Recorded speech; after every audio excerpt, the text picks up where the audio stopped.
இட்லி உதுத்து போட்டு உப்புமா எப்படி பண்ணுறதுன்னு பார்க்கலாமா? கடாயில் 2 டேபிள் ஸ்பூன் எண்ணெய் ஊற்றிக்கலாம். எண்ணெய் நல்லா காஞ்சதும் கடுகு, உளுத்தம்பருப்பு, கடலைப்பருப்பு சேர்த்துக்கலாம்.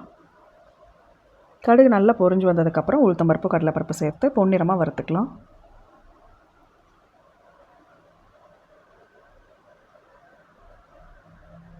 இது நல்லா தீய விடாமல் பொரிச்சிட்டு நல்ல இட்லியை நம்ம கொஞ்சம் மீந்த இட்லி இருக்கும் இல்லையா, நம்ம அது என்ன பண்ணுறதுன்னு தெரியாமல் இருப்போம்.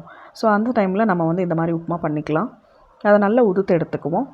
இதுக்கு தேவையான அளவு பெரிய வெங்காயம், கொஞ்சம் காஞ்ச மிளகாய், கருவேப்பிலை இதெல்லாம் போட்டு நல்லா வதக்கிக்குவோம். வெங்காயம் கொஞ்சம் ஜாஸ்தி போட்டோன்னா நல்லா இருக்கும் சாப்பிட்றதுக்கு.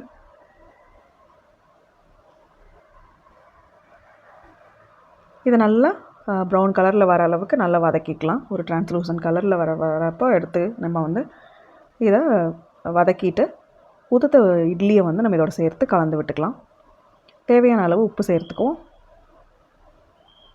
இட்லியில் ஆல்ரெடி உப்பு இருக்கும் இல்லையா, ஸோ அதனால் நம்ம வெங்காயம் வதங்குற அளவுக்கு போட்டோம்னா சரியாக இருக்கும். இப்போ உதுத்த இட்லி இதோட சேர்த்து கலந்து சிம்மில் வச்சு ஒரு 2 நிமிஷம் வதக்கி எடுத்தோன்னா ரெடி ஆகிடும்.